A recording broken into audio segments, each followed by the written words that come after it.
Simple recipes with गौरीमध्ये सगळ्यांचे मनापासून स्वागत.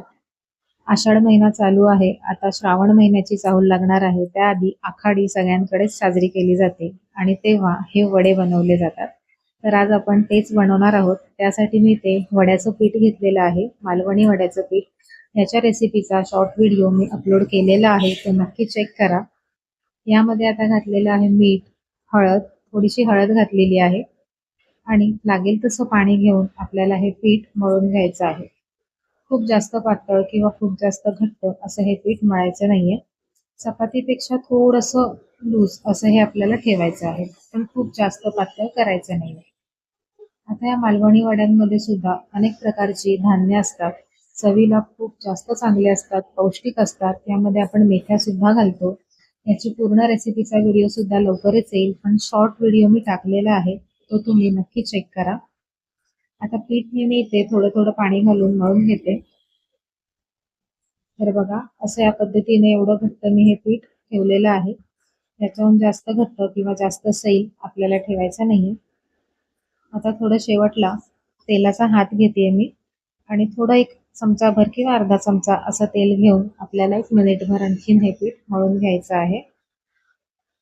आता तुमच्याकडे हे वडे लाटून केले जातात की थापून केले जातात हे मला नक्की सांगा. आपण हे आज प्लास्टिकवरती थापून बनवणार आहोत. हे तुम्हाला जर प्लास्टिकवर थापायला जमत नसतील तर तुम्ही लाटण्याने देखील थापून घेऊ शकता. पीठ मळून घेतल्यानंतर एक 15-20 मिनिटं त्याला आपण झाकून ठेवलं होतं. आता एक प्लास्टिकचा तुकडा घेतलेला आहे. त्याला तेल लावून घ्यायचं आहे, म्हणजे वडे थापताना पीठ पिशवीला चिकटणार नाही. आता ज्या आकाराचा तुम्हाला वडा बनवायचा आहे, त्या आकाराचा तेवढा पिठाचा गोळा आपल्याला घ्यायचा आहे. तर इथे मी पुरीपेक्षा थोडंसं जास्त पीठ घेतलेलं आहे. खूप जास्त वडे आमच्याकडे मोठे बनवले जात नाहीत. आता प्रत्येकाकडची पद्धत ही वेगळी असते.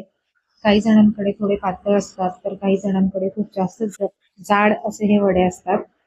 तर आज आपण इथे मीडियम साईजचे बनवत आहोत. वरतून असं बोटांनी साईडनी कडेला दाब देऊन हा वडा आपल्याला थापून घ्यायचा आहे. तर बघा, व्यवस्थित हा वडा आपला थापून झालेला आहे.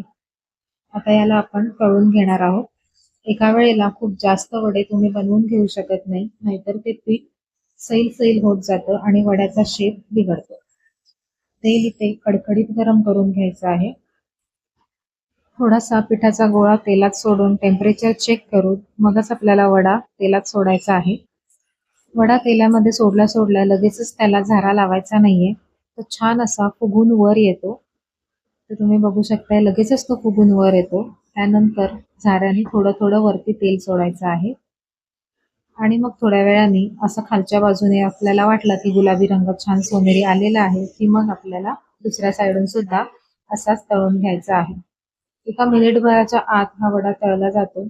छान असा सोनेरी रंग याला आलेला आहे आणि बुडबुडे सुद्धा सगळे गेलेले आहेत. म्हणजे आपला हा वडा इथे तयार झालेला आहे. छान असा टम्म फुगलेला हा भाजणीचा वडा खूप छान लागतो. अशाच पद्धतीने बाकीचे वडे सुद्धा मी तळून घेणार आहे. तर इथे आपले सगळे वडे तळून झालेले आहेत. सगळे छान एकसारख्या रंगावरती मी तळून घेतलेले आहे. रंग तुम्ही बघू शकताय, एकसारखे सगळे तळले गेलेले आहेत. काही वडे मी भोपवाले सुद्धा केलेले आहेत.